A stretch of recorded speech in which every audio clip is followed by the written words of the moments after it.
Thank you, Tim, and thank you, everyone. I think people choose to celebrate their birthdays in different ways, and I couldn't think of a more E3G thing to do than to spend your 20th anniversary having a really in-depth dive into the geopolitics of climate change. This really is who we are as an organization, and it's really great to be able to celebrate this with all of you here today. I'd also like to say thank you very much to all of the E3G team that's put in so much work to make this happen today. There are too many to name everyone individually, but particularly Elizabeth Corse and Carla Hill have really led a fantastic team, and can we give them a quick round of applause?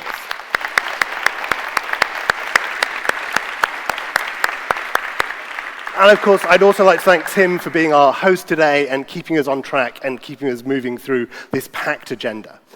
As we've heard today, we are on the road to Berlin.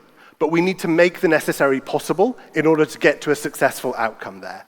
In order to do that, we have to be clear-eyed both about the challenges, and I think we've heard a lot about that today. We've looked at Trump 2 scenarios. We've looked at populism. We've looked at the difficulties around mobilizing finance at the scale and pace that we need, but also to understand the opportunities. And I think we've heard a huge amount about that as well. Across both the finance sector, trade, clean industry, the energy system, there's a tremendous amount that we can do here, and there's been a tremendous energy in this room.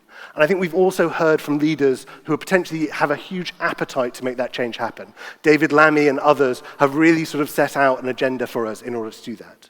But we also need to remember that justice is an incredibly important part of this transition, and Selwyn Hart in his remarks this morning, I think, really brought that back to us.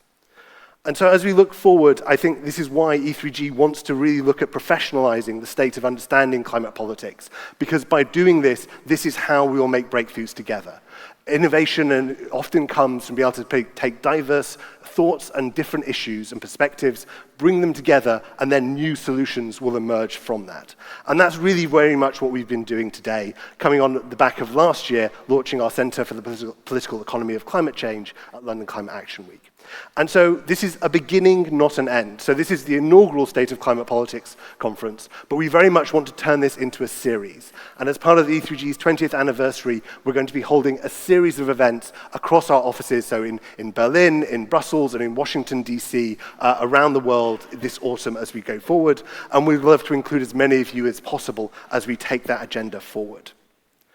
I'd finally also like to say, this is obviously a huge part of London Climate Action Week. E3G is core to making that happen. We've got well over 300 events now registered this week, close to 350.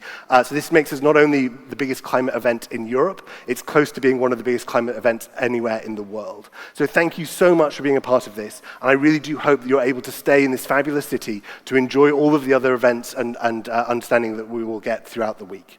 But finally, just to say a huge thank you for everyone coming together to share your input and to share your insights here. You've really made a difference to us, and thank you so much.